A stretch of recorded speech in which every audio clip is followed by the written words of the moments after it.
Hey guys, welcome to my channel. So today I'm going to be doing a story time. I haven't done one in a long while, and this one is going to be about how the fact that I've passed my practical driving test, so now I am a qualified driver. So basically I started driving in February of 2019.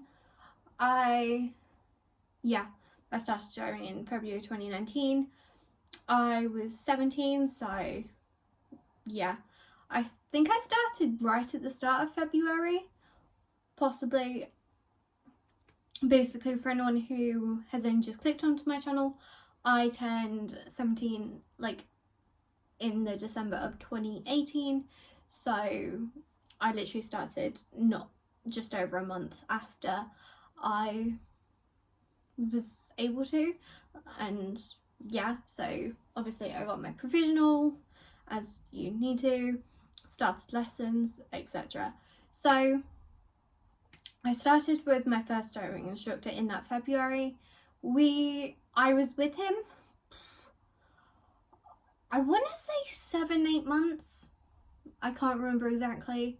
I think it might have been I think I changed driving instructors around the September-October time, which would work out being 7-8 months that I was with the first instructor.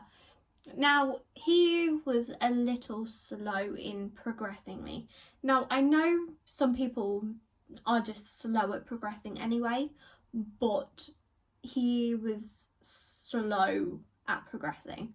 So basically people the typical, basically for a lot of lessons, he would just be going over roundabouts with me. Which, okay, yeah, obviously roundabouts are important, but I didn't need to go over them that many times, and I'll tell you why. I know I didn't need to. So yeah, I was with him, and I think it took 3 lessons before I was able to get above first gear in a lesson. Actually, no, possibly second, I can't remember.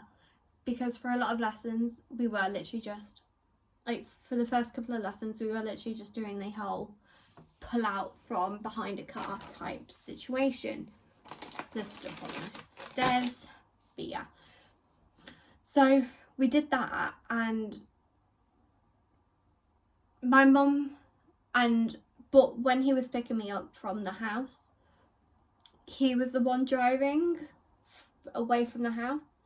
I wasn't doing that, and obviously that's understandable for some of the lessons, but it took him a while to do that, whereas with my mum, when she first started driving, hers was much sooner, and she kept telling me we should switch driving instructors, and I kept telling her no, because he is progressing me.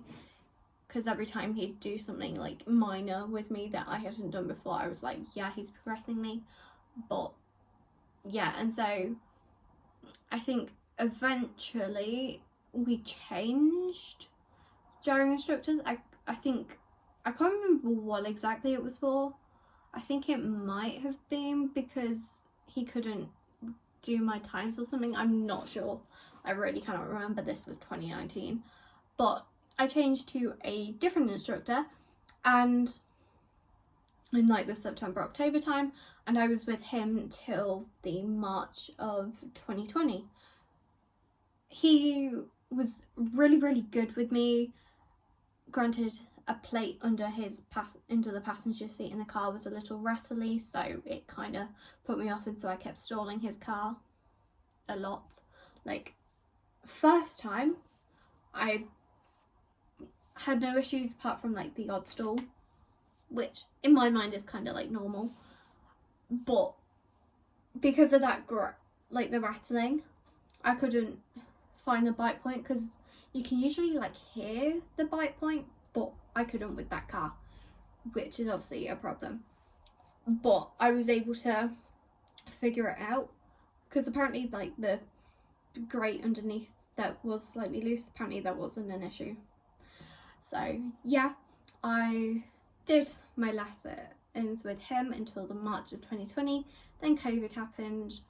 Also, going back to a point I made earlier, the reason why I said that with the first instructor I didn't need to go over roundabouts that many times is because after the first lesson with the second instructor, he literally said my roundabouts were perfect or something along those lines. Actually, no, I think he did say my roundabouts were perfect after like the first or second lesson. And so it was like, wow. Obviously, yeah, having those loads of roundabout lessons probably did help me like be better at roundabouts, but still, it wasn't necessary for me to do roundabouts that often. I can't remember exactly how I was with him, but I was just sort of polishing up my driving, etc. With him, I had one instance where I drove in the fog. I was doing 45, and because this was thick fog and I didn't know the road, so I was doing 45 and he did keep pushing me up to 50, which I personally wasn't comfortable of doing. And if I was to drive in a foggy condition like now, I would stick at the 45, because to me it's safer. I don't know the road, so I don't know where the bends are, and like, okay, yes, you can have some visibility to the sense of seeing where the bends are, but yeah.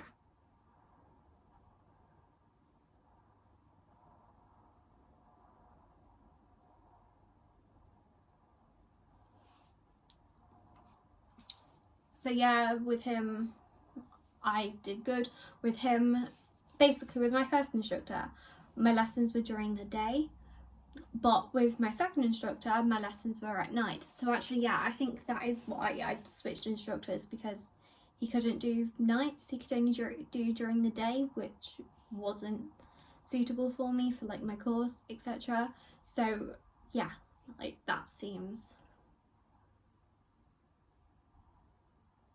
yeah, because I had to start placement. Yeah, because I had to do placement with my health and social care course. And OKS placement had to stop in the March of 2020, and that was it for placement altogether. But, well, like work experience placement type thing. So, and which meant that I was in college 3 days, placement 2 days. So actually, yeah, that would make sense as to why I changed to the second instructor. But yeah, I was with that second instructor doing nights, which is obviously handy because doing nights is like beneficial for when you're actually like qualified and you come to drive, because you're bound to drive at night at some point. But yeah, I did nights with him, and I did the one fog like drive, and then March 2020 I had to stop because of COVID. Then for months I didn't do any lessons at all. My mum wouldn't put me on her insurance. I've never been on my mum's insurance. That's the point I would like to make. I've never been on my mum's car. The only time I've ever driven is in an instructor's car. So yeah, but anyway, come to like September of 2020, things were able to open up, lessons were able to start. My mum wanted me to do a 1 week or 2 week like intensive or semi-intensive course to get me to pass and like take my test at the end of that like 2 weeks. And so, but the second instructor didn't offer that. He didn't have that, and also I think he didn't have space for me either. And so we switched to my third instructor.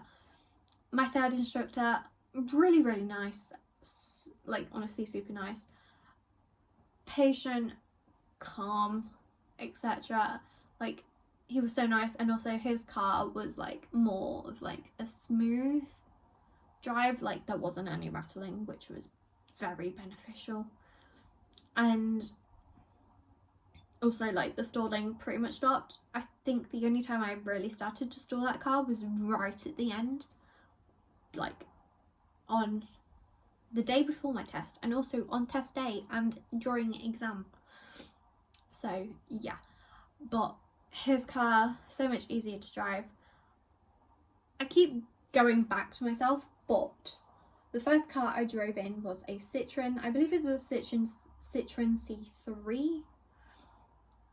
Second one was a Peugeot I want to say it was a 208. Yeah, I want to say it was a Peugeot 208. And then this last one that I drove in, I want to say it was like a Renault Clio, but it was like a newer model, but I'm not sure. I know it was a Renault though. So yeah, I've had experience driving in 3 different makes of car. I think the Citroen C3, I want to say it was like newer. Like, I know Citroen C3 isn't like old, but it's also not, like, I know it's not new, but I also know it's not old. The Peugeot, I think it was, I want to say like an older car. Like, it wasn't old, but I'd say it was probably more like 2010, 2011 possibly. Grant, whenever 208s came out, I'm not into like cars, I don't follow cars. And then the Renault Clio, I want to say it was probably like, I feel like he probably mentioned it to me, and it was probably like 2018 or something, or 2017, I don't know. But yeah, really good with me.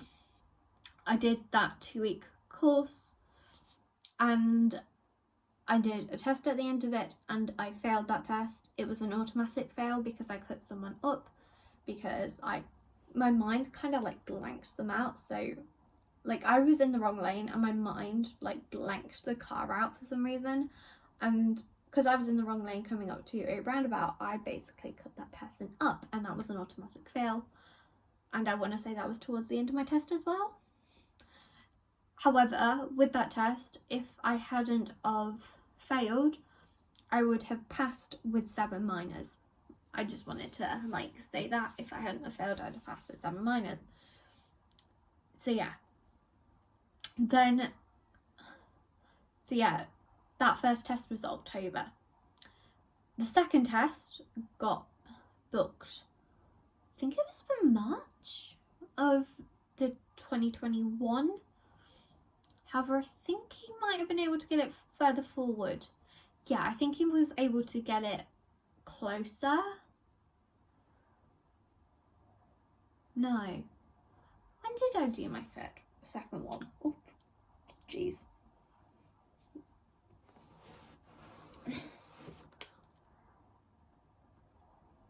When did I do my second? It was May. My second one was in May. I don't know why I was going to say January. Actually, no, okay, so I got Coke on the stair. Coca-Cola, by the way. But yeah, so I think after that October one, he booked me, like, the first 2 tests that were done, were booked by my instructor on behalf of me. But so yeah, I think he was able to book it for March. Yeah, I think it was booked for March. I want to say that. And then COVID happened and a lockdown happened, and DVLA rescheduled it for the 22nd of July. Why did I remember it was the 22nd of July? Jesus Christ. But yeah, I seem to remember it being the 22nd of July. Now, he kept checking the system and for like any like cancellations, and he was able to get one in May 2021. I can't remember what day of the week it was, honestly. Probably a Tuesday. I want to say it was a Tuesday as well. But anyway, I did that and I failed. Now, it was an automatic, well, okay, so basically I failed that one for habitual observation. So basically I wasn't showing that I was checking my blind spots, or at least that's how I've interpreted that as to be, but I'd say it was basically that. And so, because I did it enough times, it was a fail, unfortunately. Now, I can't remember, on the first test, I can't remember what manoeuvres I had to do. I feel like it might have been like a reverse bay park or something, or forward bay park. And that was in the test centre right at the start, I want to say. Like, that seems to ring a bell. And I can't remember what like, I think my show me question, no, my tell me question, I believe was under the bonnet for the first test. Or was that the second? Honestly, I cannot remember.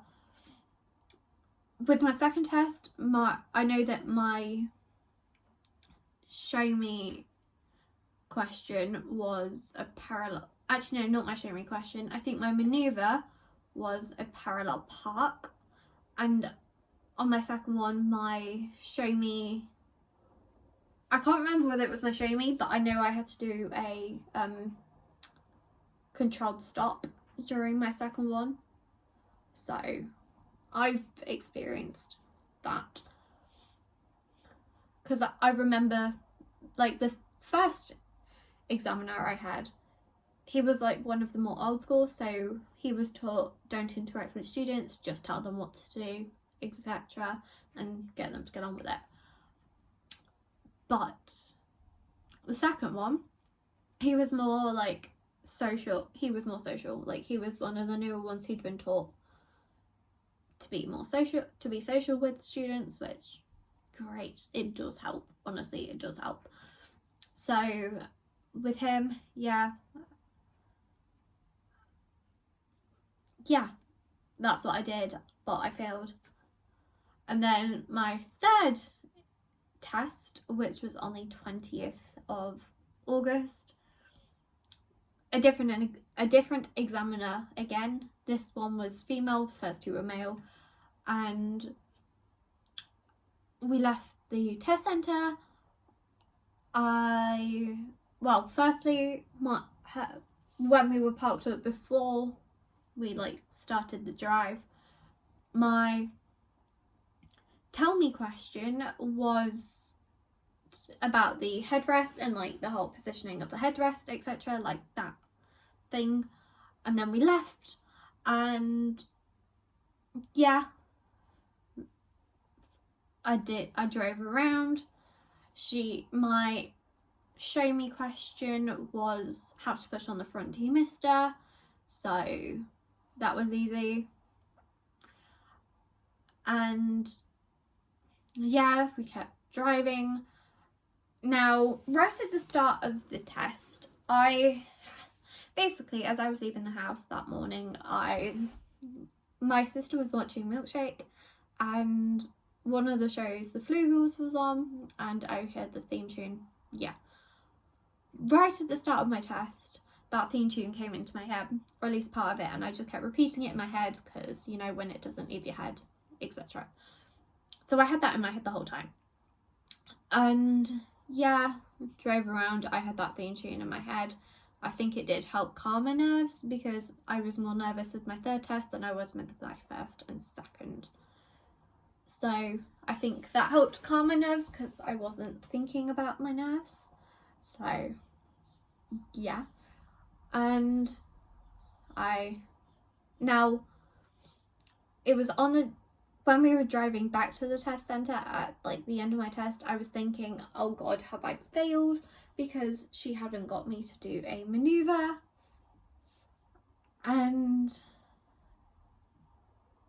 But then when we got back to the test centre, she got me to do a reverse bay park.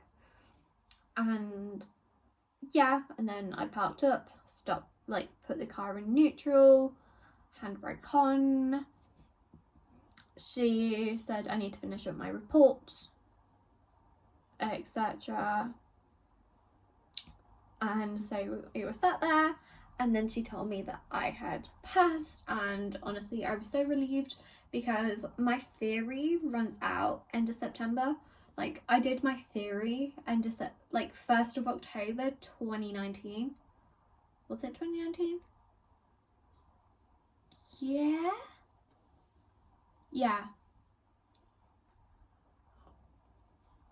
I did my theory 1st of October 2019. And yeah, honestly, yeah, basically. So my theory would have run out end of September, but I'm going to uni in September, and with the way my course is and all of And with it being a nursing course, I would be away from home a lot, and so wouldn't be home to do lessons. And so I'd basically had to wait till after uni before learning to drive again, basically. But anyway, going back to the whole booking of my third one, with this one, I booked it myself. Like, I went onto the system, booked it myself, much to the point where I now remember my driving license, like, number thing, because I've entered it that many times. And also, I sort of like got frozen out of the DVLA. Not DVLA. Is it DVSA? Honestly. I got frozen out of their system because I searched too many times in an hour. Because literally I logged on and clicked, and I had my postcode typed in and just kept clicking search, just hoping that one would pop up. I'd originally done this right after failing my second one, and I'd seen one, but I also remembered him saying he was going on holiday at some point, and by the time I'd ring him up and asked him, it was gone. And that would have been on the 8th of June if I'd have done it. So yeah, but I did it on the 20th of August and I passed it, and on the 25th of August my full like license came through the post. So now I actually have a form of ID because I don't have a passport yet. We're looking into doing it, but I don't have a passport just yet. But yeah. So yeah, I passed my practical driving test after my third attempt. Now, I know to some people this whole story time might have seemed pointless, but in some ways it was done in some ways to motivate people, but also then just to say, hey, I passed my driving test. And yeah, now I hope you guys enjoyed the video. If you did, don't forget to smash a massive thumbs up, leave a comment and subscribe, and also don't forget to watch another one of my videos before you leave, and I'll see you guys in my next videos. Bye guys.